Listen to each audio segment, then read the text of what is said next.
The good, the bad, and the ugly with Senator Jack Johnson, who is also Senate Majority Leader, as he joins us in studio this afternoon. Hello, Jack. Hey, Matt. Good to see you. Well, thanks for having me back. Let's chew on the elephant in the room first, and then we'll talk about some of the good things that perhaps are coming out of this week of the session. The governor, we heard from him. He made the announcement that he is of the belief, and obviously, I guess being his legislation, he has a lot of control over this, that the Education Scholarship Fund bill for this session, at very least, will not happen. It will not get past the General Assembly. I know that you've been in consult with the governor. I know you've been working closely with him on the Senate side of things, as have your colleagues in the House of Representatives been working on that side. Just walk us through where we came from and how we got here. Well, here's the good news. We've had a really, really good conversation about this, and I think there is broad, widespread support for a school choice bill. How you roll it out, the mechanics of it. It's a complex issue in some ways. Some ways it's a pretty simple issue. But yes, the governor announced back in the fall he would like to pursue this as an administration bill this year. So Leader Lamberth and I introduced it, got it referred to committees. The governor provided funding for it in the budget. And we had a really good conversation. The House and the Senate kind of went down different paths. That's not uncommon, especially on complex bills. But we usually try to come together and negotiate our differences. And we really, really tried on this one. And just couldn't quite get there. You know, we're not a full-time legislature. We want to get the people's business done and go home. And at some point, you got to realize, hey, we're nearing the end of our session. Maybe we should spend the summer and fall talking about this and bring it back in January. And I am 100% confident that it will be reintroduced. And one of the good things is the funding for it. The $144 million is appropriated, as proposed to be appropriated by the governor, is in the budget. It's still in there. We're not spending one penny of that money, and it's in the base and will be there for us. So as long as we can figure out the mechanics, we'll get this bill passed in January. What do you believe in the last week or two? I am sure you and I have not had these conversations, but I'm certain that you are a part of the conversation between the Senate and the House, trying to see what differences were solvable and what perhaps were a little more challenging. What would you characterize as the thing that prevented a coming together of the two bodies? So the House decided to utilize this legislation as a means through which to make some reforms in traditional public education. And that's fine. The caption allowed for that. The Senate stuck more closely to just a pure school choice bill as proposed by the governor.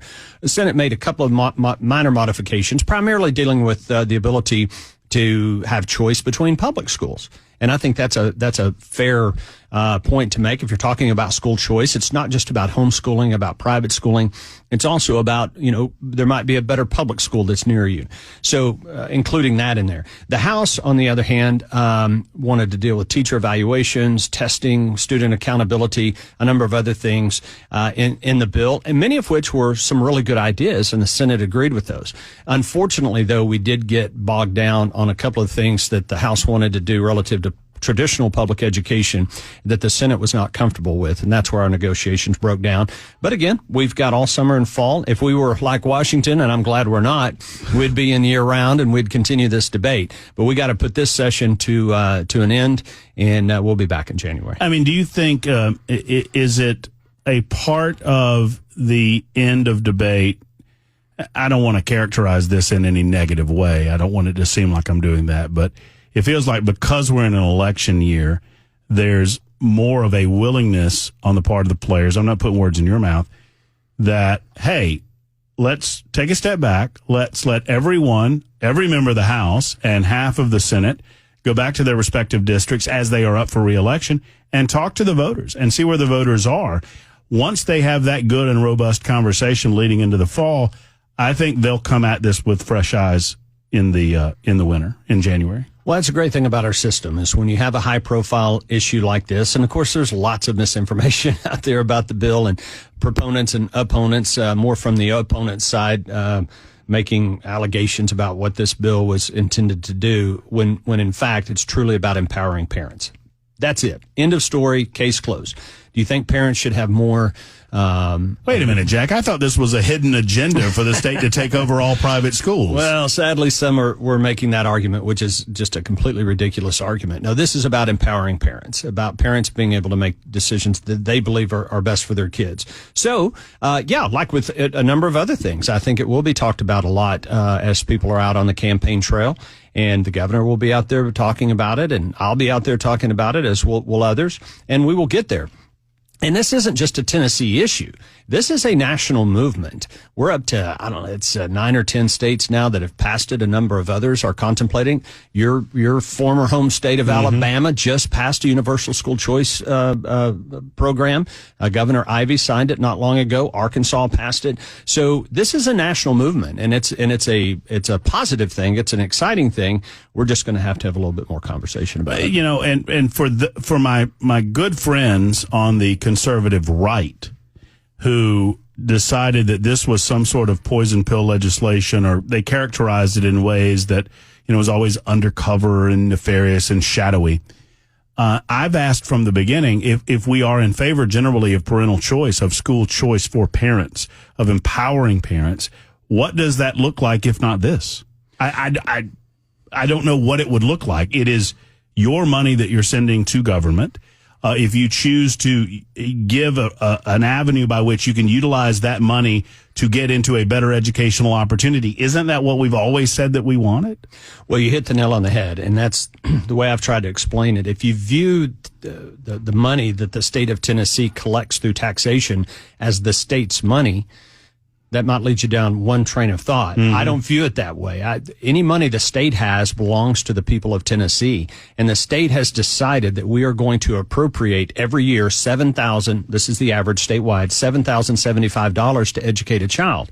There's more money put in by the local governments, but we're just making that money available to those parents and through a scholarship so that they can make those education decisions. So if you believe that the money belongs to the taxpayers, then you should have no reservation about placing that money back in the hands of parents to make educational decisions for their kids. If you think the money belongs to the state or the government, then maybe you would end up having some of these other ridiculous conspiracy theories. On the school front, it seems that another piece of legislation that's gotten a lot of attention might be a little bit closer to the governor's desk. I don't know exactly where it is now, but this would be giving school systems, with the approval of administration, with the approval of local law authorities, the ability to allow teachers who want to, and I try to put all of these things on it because it's been mischaracterized too, allow teachers who want to go through the rigorous training that would give them the ability to be a last line of defense and act as almost a de facto SRO on campus.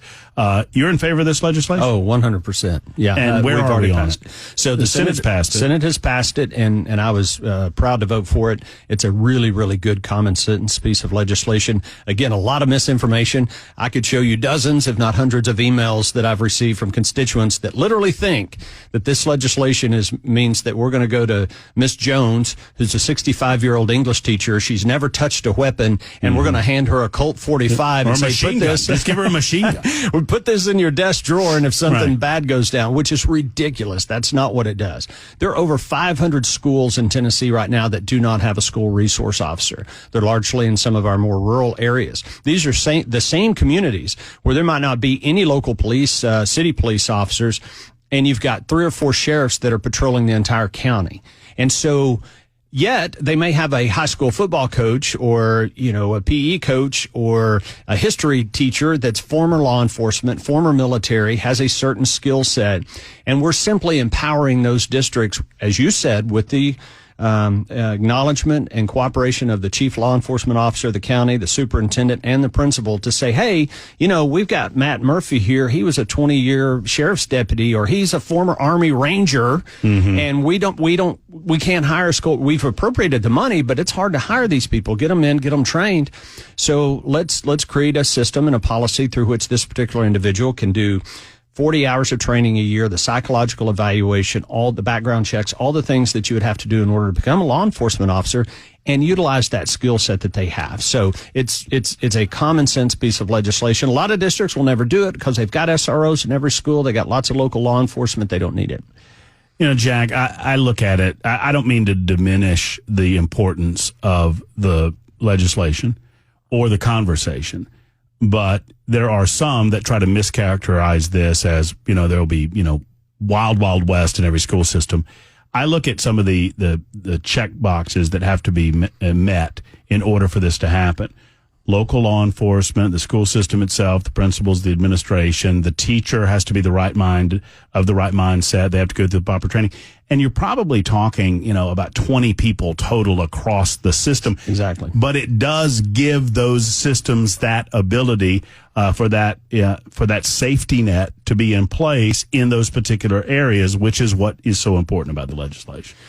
Well, and again, if I lived in one of those rural areas and my kids were attending school there and they were trying to hire a school resource officer and had not been able to do so yet, and they came up with this plan to put into place to protect my kids, I would support it 1,000%. God forbid something bad happen in that school, and there's an imminent threat to the kids and the teachers and the faculty of that school. I'd really like to know that there's someone there with training who is armed and can protect those kids and those teachers. Not only are you the Senate Majority Leader, you're also a resident of the Metro Nashville region.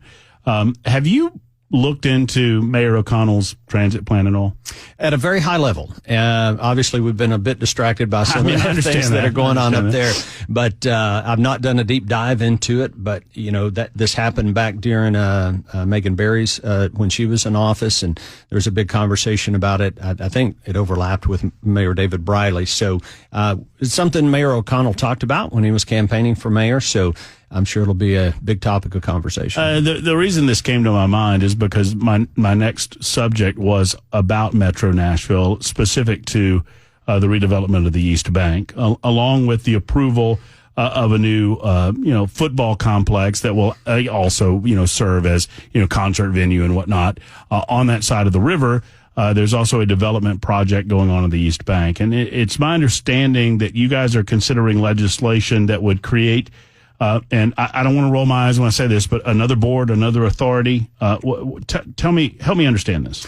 So, using these types of developmental authorities, we've done this across the state, and where it's basically where you have a project, and it's maybe a pretty big project, but rather than having every single decision that's necessary to be made relative to that project going through the full government body. In this case, it would be the Metro Council. You've got an authority that has a board that can make decisions, just kind of day-to-day decisions about the development. I mean, where the sidewalks are going to go and, different types of things. And so Metro Nashville asked for this authority. The state has put a significant amount of money towards this project, including $500 million towards the stadium. We're giving some money for the new TPAC that will be over there. And obviously the state has an interest. So they did bring forward a bill. My good friend, Senator Mark Pody, who represents part of Davidson County, has been very involved with this. The original proposal had some fairly significant concerns, and Senator Pody has worked hard with the folks at Metro and others to address those concerns. And I think they've got a bill in a final form. I believe we have it up for consideration this evening or this afternoon. I think it is, and my concern is, it's my understanding, and I could be wrong, and that the state would have no representation on the board. Not true. So the original version of the bill, I believe, had the constitutional officer serving on there as ex officio members. That'd be our comptroller, our treasurer, and our secretary of state. Then there was a version, I think, that would have the commissioner of economic community development and the commissioner of tourism on there. I think there was some discussion about just having an appointment from the Speaker of the House and the Speaker of the Senate. But they will have, the state will have representation on that board. And that's important because, again, it is a partnership between Metro and the state. So that has changed from the original proposal to today. Correct. Because originally it was that the state would have non-voting members, but right. you expect that if this gets past the state, there will be voting members. Absolutely. Help folks understand why that's important, why the nature of the partnership necessitates that the state have a voting say in all of this. Well, look, we know we've talked at length on your show about some of the tension between the city of Nashville, Metro Nashville, and the state. I think Mayor O'Connell is trying to reset that Chessboard, and the state wants to as well. We want to have a good cooperative working relationship. But when you have a project of this magnitude, literally billions of dollars, and some of that is state money, some of it is local money, it's important that the state have a say in that.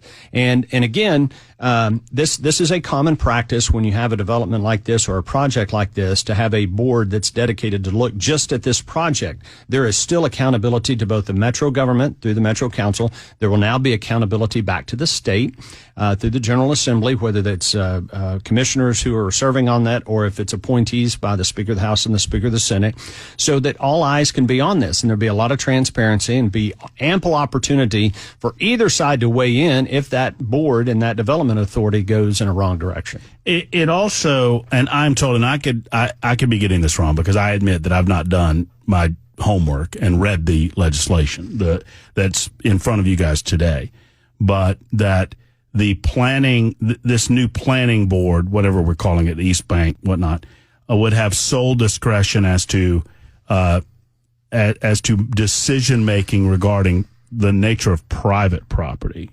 And I mean, I'm just trying to make sure that we're not overextending our boundaries with regard to eminent domain and some of the rules regarding public and private property. And and it's a very fair point. We don't want to be establishing some board authority, development of authority board that has eminent domain authority. That type of authority should be reserved to duly and constitutionally elected officials. Right. That's right. And so that is not in the current version of the bill. It deals with that specific property, the 100 and some odd acres where the Nissan Stadium is now and the parking lot surrounding that. And that's the scope of their authority and where it will lie. Well, and I'll leave the yelling to someone else because I don't want to yell at I get accused of yelling at the wrong people all the time. I don't want to yell at the wrong person on this, but for the life of me, I don't understand why we have a planning authority in the city of Nashville if we have to get a new board for the East Bank development. Can you? I mean, is there anything you can say to that? I mean, we have a planning board, right? You do. Well, then why can't they do this? Well, I don't want to be the one to argue. It's not my legislation. I said I wasn't going to do it, but now I'm doing it. No, it's totally fine. It's totally fine. So you're right. Nashville has a planning commission and zoning and all that, just like every other community does. I think that the proponents of this legislation would tell you that this single project is of a size and scope, and there's an amount of money involved that it deserves to have its own authority. Now, keep in mind, and I keep stressing this, that authority, and if the legislation passed and there's a board put in place, they're still accountable to the Metro Nashville. They're still accountable to the state of Tennessee. Either entity could step in and make corrective action if necessary. But when it comes to making just day-to-day decisions about how that development will take place, it's better to have some folks whose eyes are solely on that. I think that's the argument that proponents of legislation look, a lot of politics, they love blue ribbon commissions, they love panels, they love task forces, because it's been my experience that that gives and I'm not saying that this is the case in this unique situation. I'm saying that broadly it gives those politicians plausible deniability. When constituents who don't like certain decisions that are made come up to them, they go, hey, that was the planning board, or that was the zoning commission, or that was the task force, or that was the blue ribbon panel. That wasn't me. I've never found that works. I can tell you that's never worked for me. If ever there was an attempt of me to subvert, it always, the buck stops with someone, and it should ultimately stop with the people who are elected and, to represent a city. That doesn't work with you because you're willing to come in here and sit down and answer my questions. The arrows. That's exactly right. 222 Super Talk 99.7 WTN. We'll find out what else, if anything, Jack has on his mind regarding what could possibly get past the Tennessee Senate and past the General Assembly in what is expected to be the final week. We'll find out if this will, in fact, be the final week of the General Assembly coming up next on Super Talk. Super Talk 99.7 WTN. So the General Assembly, I mean, the big issues, obviously, there were some big lift issues regarding some of the aftermath of Covenant School, and that has to do with giving our teachers an opportunity to go through the training, to arm themselves, to be a last line of defense for students. We've covered that. Obviously, the Education Scholarship Fund was the biggie. There was another one that you made me aware of some weeks ago regarding franchise tax. Mm-hmm. Where are we on that? Has the Senate and House come together on it? We're very close. The Senate has passed a bill. The House passed a different version of the bill, and we're in conference committee right now. On the Senate, the conference committee has been appointed. I'm not sure if it has on the House, but it will be.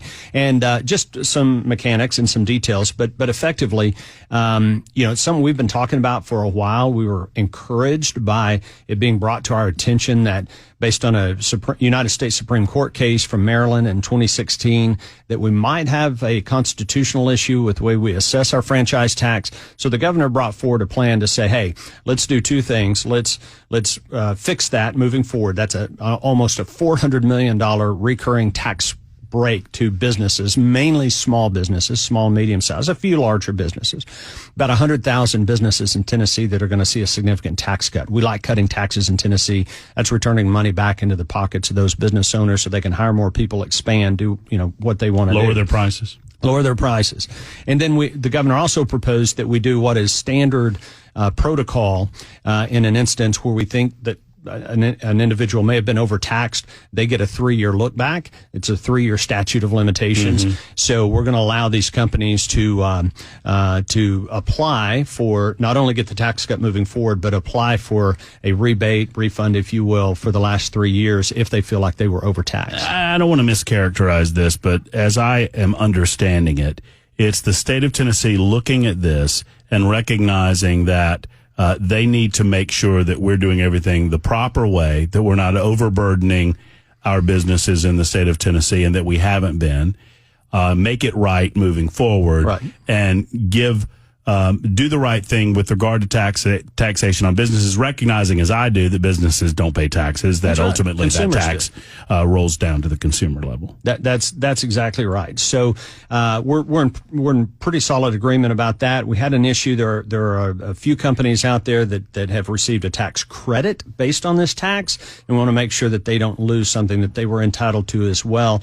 The House would like to have some language in there that if you do apply for this refund, that you waive the right to sue us based on this Supreme Court case. Those are some reasonable things. There were questions brought to my attention about the anonymity of the businesses involved. Why do you feel like do you support the idea of keeping their anonymity, or at least keeping their books closed with regard to the tax rebates? I do. And here's why. Taxpayer information, proprietary taxpayer information is long been something, be it at the federal level or certainly at the state level, is something that is very private. That's very confidential. When you pay your taxes to the state, you have to disclose all kinds of things that are proprietary to your business. And if that became public, it could put you at a competitive disadvantage against a competitor. And we owe it to the taxpayers of Tennessee, be it individuals or businesses, to make sure that their taxpayer information is kept privileged. Jack, always a pleasure catching up with you. You're very succinct and very knowledgeable about everything going on in the Senate and the House, and we appreciate all of that. And this week is it, right? Yeah, if all goes according to plan, hopefully Wednesday or Thursday we'll land the plane and we'll go back home to our jobs and our families and our districts, and we run a good state in Tennessee, and I'm glad the way we do it. I would not want to be up in Washington fighting those battles year round. I mean, when I don't know about how you guys handle it, but when the General Assembly is not in session, I can keep my wallet in my back pocket. Well, I keep it in my front pocket when you guys are around town. All we're trying to do is put more money in your wallet, Matt. I've told you that time. We're the least taxed state in the nation, so we're always looking for ways to give you your money back. Look, I promise you this, in the 2.5 years that I've been here, filling out my income taxes, while it still bothers me on the federal level, it does not bother me in the least on the state level anymore. Nothing. You're having to file for an income tax in Tennessee, and we're going to keep it that way. Jack, thank you. Thanks, Matt. There's Senate Majority Leader Jack Johnson, 232 Super Talk 99.7 WGN.